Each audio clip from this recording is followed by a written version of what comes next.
কত ধানে কত চাল, এবার বুঝবে ফিক্সিংয়ে জড়িত ক্রিকেটাররা। এবার বিপিএলে হয়েছে ম্যাচ ফিক্সিং। ফিক্সিংয়ের অভিযোগে এনামুল হক বিজয়কে দেশ ত্যাগে নিষেধাজ্ঞা দিয়েছে বিসিবির দুর্নীতি দমন বিভাগ একু। ফিক্সিংয়ে জড়িত ক্রিকেটারদের কড়া হুঁশিয়ারি দিয়েছে বিসিবি সভাপতি ফারুক আহমেদ। আসন্ন এবার বিপিএলে রাজশাহী সহ অন্যান্য ফ্র্যাঞ্চাইজির বেশ কয়েকজন ক্রিকেটারের বিরুদ্ধে স্পষ্ট ফিক্সিংয়ের অভিযোগ রয়েছে। বিপিএলে সন্দেহজনক ঘটনা চোখে পড়েছে বলে অভিযোগ তুলেছেন ফ্র্যাঞ্চাইজির মালিকরাও।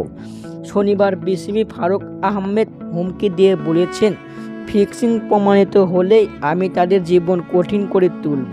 এরই মধ্যে বিসিবি তদন্ত কমিটি একক কাজ শুরু করে দিয়েছেন। বিপিএলের 8টি ম্যাচে স্পষ্ট ফিক্সিং হয়েছে বলে প্রাথমিকভাবে চিহ্নিত করা হয়েছে। নজরদারিতে রয়েছে 4 ফ্র্যাঞ্চাইজির হয়ে খেলা 10 ক্রিকেটার। এছাড়াও ক্রিকেটারদের বকেয়া পরিশোধ করা নিয়ে বারবার ফ্র্যাঞ্চাইজিগুলোকে সতর্ক করে আছে বিসিবি। ম্যাচ ফিক্সিং জড়িতদের কঠিন শাস্তি হবে এবং সবার জন্যই সেটি হবে দৃষ্টান্তমূলক। বিডি টাইমস, হৃদয় হাসান।